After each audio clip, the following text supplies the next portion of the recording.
ጥብቅ ጸሎት ማለት 5 ደቂቃ በኃይል መጸለይ አይደለም፣ መልሱ እስኪመጣ መጸለይ ነው። ጸሎት እኔ ህይወት ላይ ሊኖር እንደሚገባ ጌታ ኢየሱስ ክርስቶስ እየጸለየ አስተምሮኛል። እሱ ተጠሪ ነውና በፈለገው ሰዓት ነው የሚመጣው። አንተ ፈላጊ ነህና እስኪመጣ መጠበቅ አለብህ። እግዚአብሔር እስኪመጣ ነው የሚያስጨንቅህ እንጂ ሲመጣ እኮ አትነሳም። ሲጣሉ ሲከራከሩ እኔ በልጣለሁ እኔ ነኝ ከፊት መሆን ያለብኝ ያሉት እኮ እነዛ 11 ደቀ መዛሙርት ሲጸልዩ አንዲት ነፍስ ኤፌሶን ምዕራፍ 6 ከቁጥር 10 እስከ 18 በጌታ በኢየሱስ ክርስቶስ ስም እናነበዋለን። በቀረውስ የበረታችሁ እንዲቻላችሁ መጋደላችን ከደምና ከስጋ ጋር ከአለቆችና ከስልጣናት ከዚህ ከክፋት መንፈሳውያን ሰራዊት ጋር ነው እንጂ። ስለዚህ ለመቃወም ሁሉንም ፈጽማችሁ ለመቆም እንድትችሉ እግዚአብሔርን ዕቃ ጦር ሁሉ በእውነት ታጥቃችሁ የጽድቅንም ጥሩር ለብሳችሁ በሰላም ወንጌልም በመዘጋጀት እግሮቻችሁ ተጫምተው ቁሙ። የሚበለበሉትን የክፉን ፍላጻዎች ልታጠፉ የእምነትን ጋሻ የመዳንንም ራስ ቁር ሰይፍ ያዙ፣ እርሱም የእግዚአብሔር ቃል ነው። ጸሎትና በልመናም ሁሉ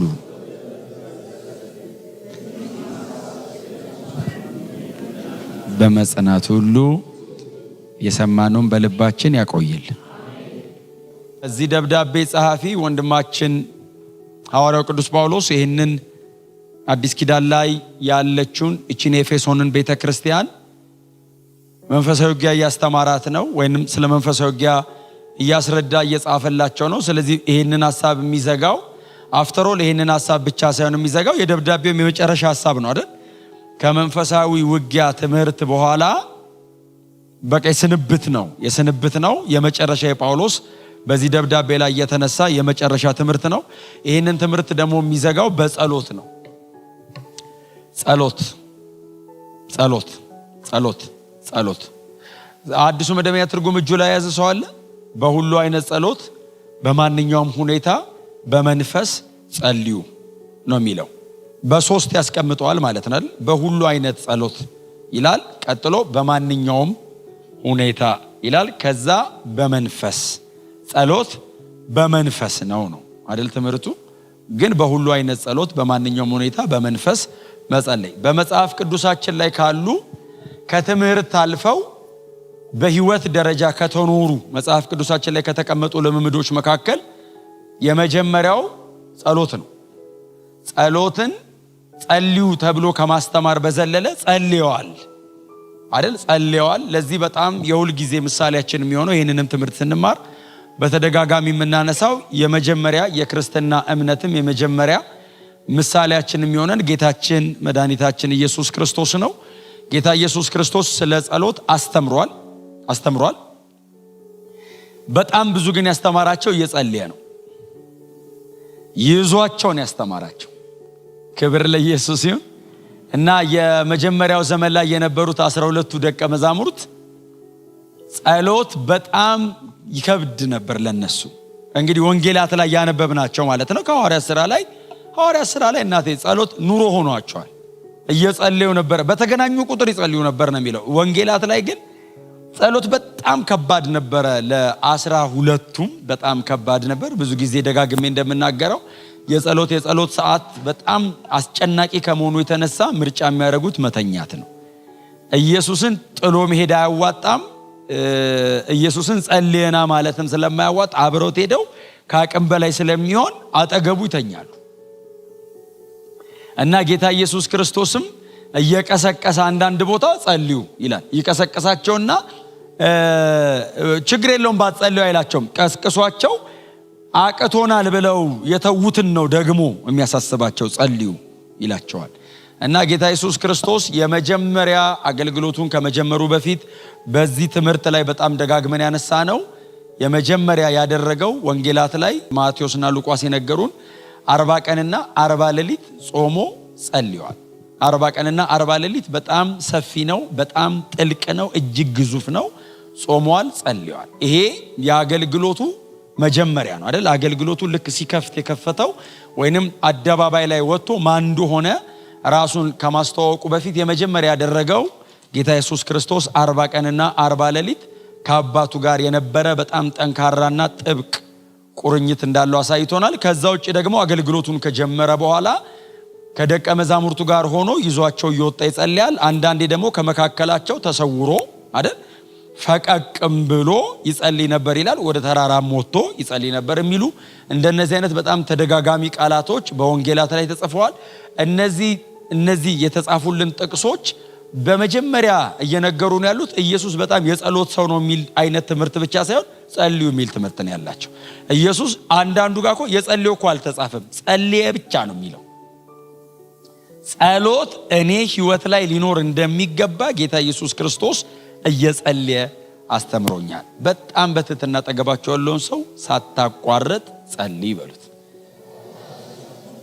ምክንያቱም ይሄንን ቃል መጽሐፍ ቅዱሳችን ሳታቋርጡ ጸልዩ። ክብር ለኢየሱስ ይሁን። ስለዚህ ጸሎት በጣም ብዙ ቦታ ላይ በዝርዝር ተጠቅሶልናል። አንድ ክፍል ላንሳላችሁ። ሉቃስ ወንጌል ምዕራፍ 18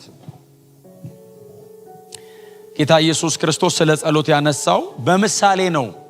ክፍሉን አነሳውና እንዲገባቸው በምሳሌ ነው ያስረዳቸው። ሉቃስ ወንጌል ምዕራፍ 18 ከቁጥር 1 ጀምሮ እንደዚህ ይላል። ሳይታክቱ ዘወትር ሊጸልዩ እንዲገባቸው ሲል ይህን ምሳሌ ነገራቸው። ስለዚህ የክፍሉ ዋና ሐሳብ ሳትታክቱ ዘወትር ጸልዩ የሚል ነው። ግን ነገሩ በምሳሌ ሲሆን የበለጠ ይረዱት ነበርና ብዙም የመጽሐፍ ቅዱስ ክፍል ላይ በምሳሌ አይደል ትምህርቱን በምሳሌ ይጀምር ነበር፣ አፉን በምሳሌ ከፈተ ስለሚል ብዙ ቦታ ላይ እንደዛ አይነት ነገሮች ስላሉት ይሄንንም በምሳሌ ነው። በጣም ጥሩ ኢሉስትሬሽን ነው ጌታ ኢየሱስ ክርስቶስ ያመጣው። እንግዲህ ጌታ ኢየሱስ ክርስቶስ ነው አይደል ያመጣው ምሳሌውን። አንድ ከተማ ብሎ አይደል የጀመረው። አንድ ከተማ የምትኖር አንዲት መበለት ነበረች ብሎ ጀመረ። ይቺ መበለት ጉዳይ ነበረባት እና በየጊዜው ጉዳዩን ይዛ ወደ ፍርድ ቤት ትሄድ ነበር። በዚያ ጊዜ ዳኛ የነበረውን ሰው ጌታ ኢየሱስ ክርስቶስ ምን ብሎ አቀረበው? እግዚአብሔርን የማይፈራና ሰውንም የማያፍር ዳኛ ነበር። ስሙኝ፣ እግዚአብሔርን የማይፈራና ሰውን የማያፍር ሰው መሆን ከባድ ነው፣ እንኳን ዳኛ መሆን። የሚፈርድ ሆኖ ዳኛ ሆኖ ወደ ላይ እግዚአብሔርን አይፈራም። አስባችሁታል ፍርድ ምን ሊሆን እንደሚችል? አሁን ጌታ ኢየሱስ ክርስቶስ እየነገረን ያለው የኬዟን ጥንካሬ ሳይሆን ሴትዮዋ ለማስፈረድ የሄደችው መንገድ ነው። ጉዳዩዋ ምን ነበር? ኢየሱስ አልነገረንም። ፍርዱን ያወጣችበትን ጽናት ነው የነገረን። ጉዳዩ አይደለም የተነገረን። መጣች ያቺ ሴት ከባለጋራዬ ጋር ፍረድልኝ አለችው። ይህንንም አይደል ያለን ጌታ ኢየሱስ ክርስቶስ። አሁን ሳትታክቱ ዘወትር ጸልዩ። የጸሎት ርዕሱን አይደለም ኢየሱስ የተናገረው። ሳትታክቱ ዘወትር አድርጉት ነው ያለው። ርዕሱ ምንም ሊሆን ይችላል። የምትጸልዩ ከሆነ ግን እንዳትታክቱ። ደጋግማችሁ የመታችሁበት ቦታ ትቀዳላችሁ። ፎከስ የሆነ ሰው ፔኔትሬት ያደርጋል። ሁሌ ነው የምነግራችሁ። ብዙ ነገር አታድርጉ፣ አንድ ነገር አድርጉ፣ እሱን ደምድሙት። መጸለይ ከጀመራችሁ ችግር የለውም አንድ ቀን ይመለሰዋል ብላችሁ አትተውት። እስኪመለስ ድረስ አትልቀቁት። እናንተ የጽዮን አልቃሾች ነው የሚለው አይደል? ኢሳይያስ ላይ ስሙ ራሱ ከባድ አይደለም? አልቃሾች ናቸው በእግዚአብሔር ፊት።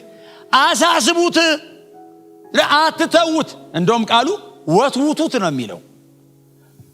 መወትወት ማለት ፕሮፐርሊ ወሬ እኮ አይደለም፣ ነዝነዝ ማድረግ ነው።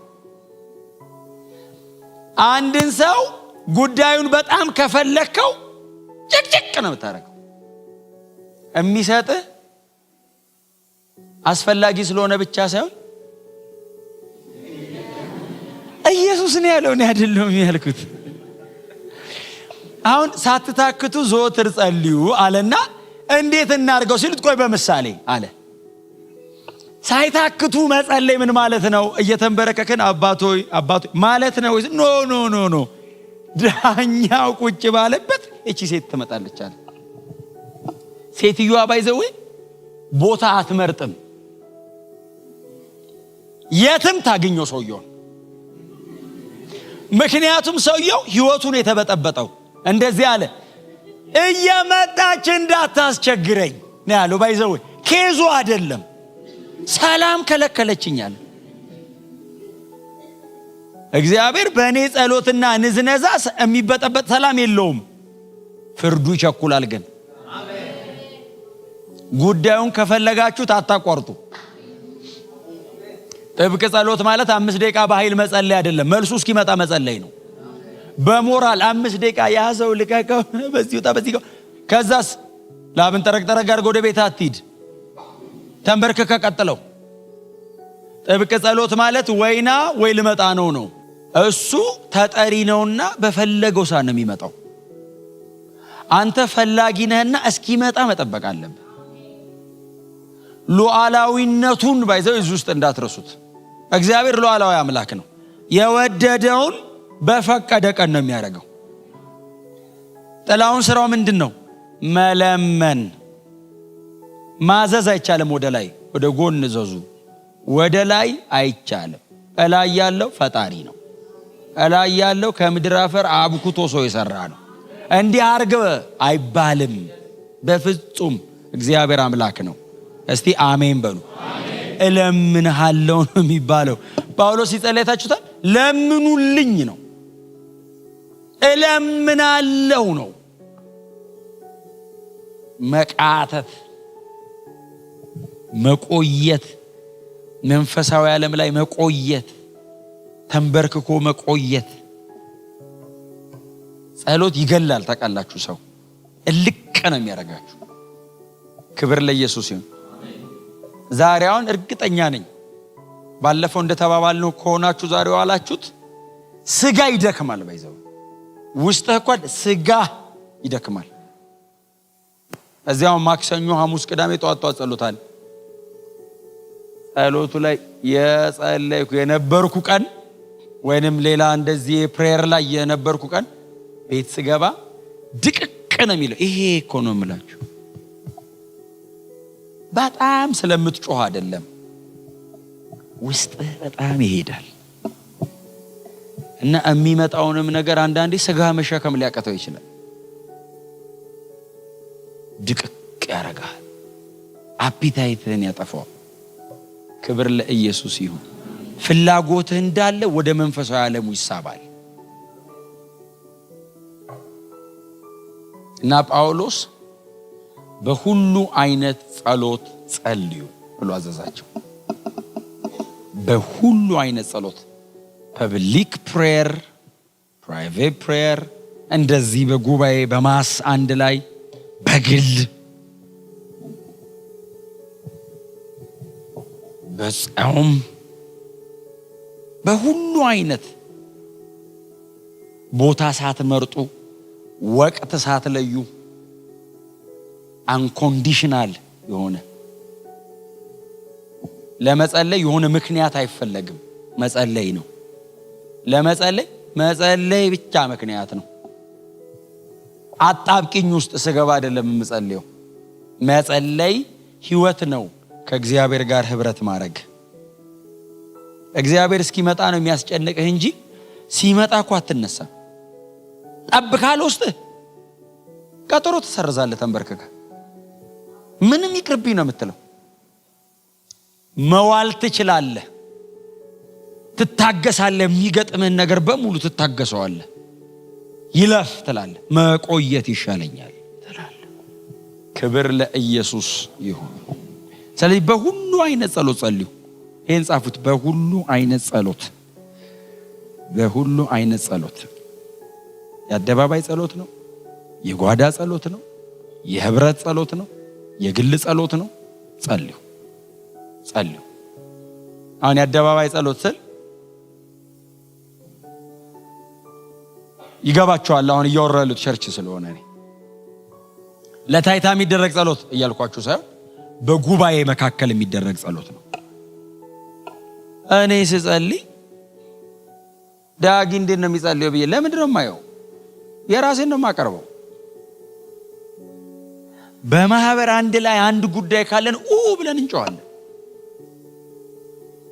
ፐብሊክ ፕሬየር። ክብር ለኢየሱስ ይሁን። ተሰብስበን አደባባይ ላይ ረግጠን መጸለይ። ዎኪንግ ፕሬየር፣ እየተራመዳችሁ እየሄዳችሁ መጸለይ። የሆነ ቦታ አድርጉ ሲላችሁ አድርጉት። ክብር ለኢየሱስ ይሁን። ስለዚህ መንፈሳዊ ዓለም ላይ የሚሰራው ስራ በጣም ሰፊና ጥልቅ ነው። ጸልዩ። ጌታ ኢየሱስ ክርስቶስ ሳያቋርጥ ያደረገው ነገር መስቀል ላይ ሲሞት ያደረገው የመጨረሻ ቃል ነገር አባቴ ምን ነው ተውከኝ። የጣር ድምጽ ነው፣ ግን ጸሎት ነው። አባ ይላል። ወደ አባቱ ነው የሚጮህ። ጌትሴማኒ ደም እስኪያንጠባጠብ ጸሎት ነው፣ ፕሬየር። ትልልቅ ነገሮች ላይ ኢየሱስ ያደረገው የመጨረሻ ሜጀሩ ፕሬየር ነበር። እነ ጳውሎስ